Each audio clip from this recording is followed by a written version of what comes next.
Let's be honest, all the talk about data leaks and cyber threats, it can feel a little overwhelming. So today, we're going to flip that script. We're going to turn that digital anxiety into confident, concrete action. Together, we're going to build your digital fortress, brick by brick. Let's get started. I mean, really think about it for a second. How safe is your stuff? All that personal information floating around online, your social media, your banking, your emails, every single one is a potential door for someone to walk through. And look, this isn't just fear-mongering. It's the world we live in now. These things happen. But, and this is a big but, that doesn't mean we're powerless. Not at all. It just means we need a game plan, a strategy. And that's exactly what this fortress of ours is all about. Okay, so every fortress has gates, right? Main entrances. In our digital world, those are your accounts. So the first thing we've got to do, the most important step, is to fortify those doors. This is your absolute first line of defense. It's really that simple. A weak password or one you use everywhere. That's basically like leaving the key to your entire castle right under the doormat. It's the very first place an intruder is going to look. I mean, just look at the difference here. It's night and day, right? On the left, you have something that's practically a welcome sign. On the right, you have an actual lock. A strong password, one with that mix of uppercase, lowercase, numbers, and symbols, is incredibly tough to crack. And please, don't try to be a hero and memorize them all. Get a password manager. Seriously. It'll create and remember these crazy strong keys for you, so every single one of your accounts has its own unique, unguessable password. It's a fair question, right? You could have the most complicated password in the world, but if the company you gave it to gets breached, well, that key is stolen.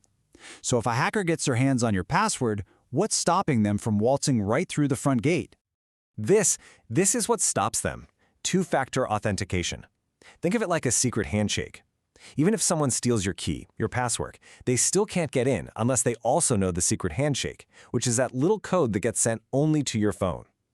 Turning this on is one of the single best things you can do to lock down your accounts. All right, the gates are secure. That's a huge step. But a fortress isn't just its walls, right? You've got the whole grounds inside to protect. And that's where your data actually lives, on your devices and the networks you connect to. So these are your basic patrol duties. Keeping your software updated? That's like patching up holes in the fortress walls before anyone can sneak through. Using secure Wi-Fi?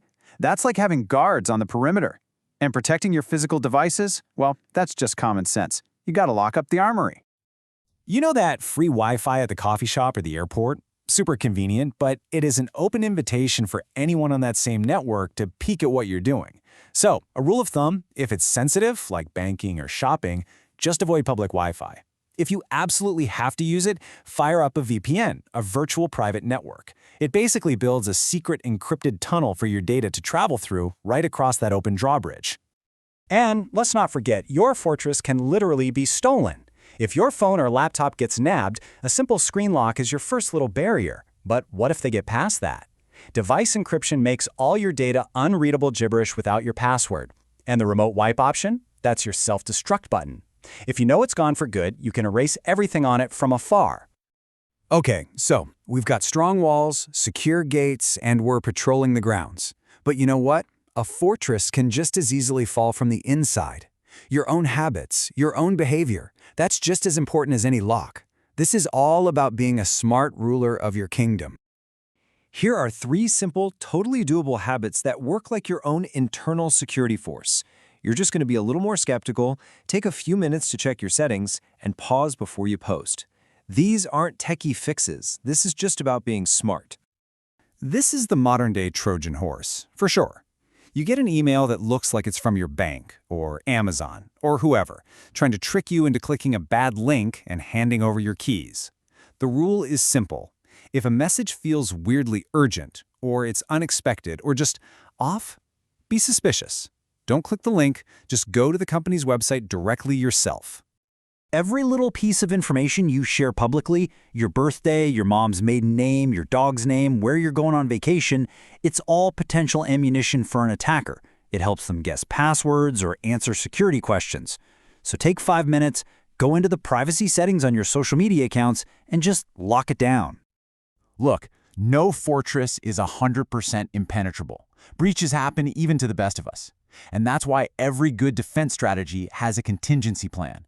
You need a safety net for if or when something goes wrong. Your emergency plan really just boils down to these two ideas: being resilient and being vigilant. Backups mean you can bounce back from anything, and staying informed means you can see new threats coming before they even get to your walls. And it's so important not to put all your eggs in one basket here. If some ransomware attack locks up your computer and your connected cloud backup, guess what? That offline external hard drive you have sitting in a drawer just became the most valuable thing you own. This way, no matter what happens, your important stuff, your photos, your documents, is safe. The threats we face today won't be the same threats we face next year. Things change fast.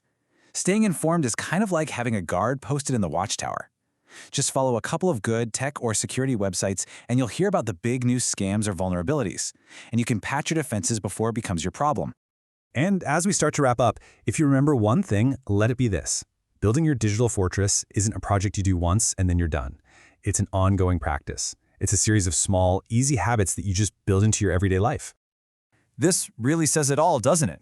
Every time you create a strong password, every time you enable 2FA, every suspicious email you delete without clicking, you're just laying another brick. You are making your fortress stronger, one simple, manageable action at a time. So, I'm going to leave you with that question. What's the first brick you're going to lay? Is it downloading that password manager? Is it finally turning on 2FA for your email? Or maybe just backing up your family photos? Don't get overwhelmed. Just pick one thing, one small brick, and go lay it today. That's how it all begins.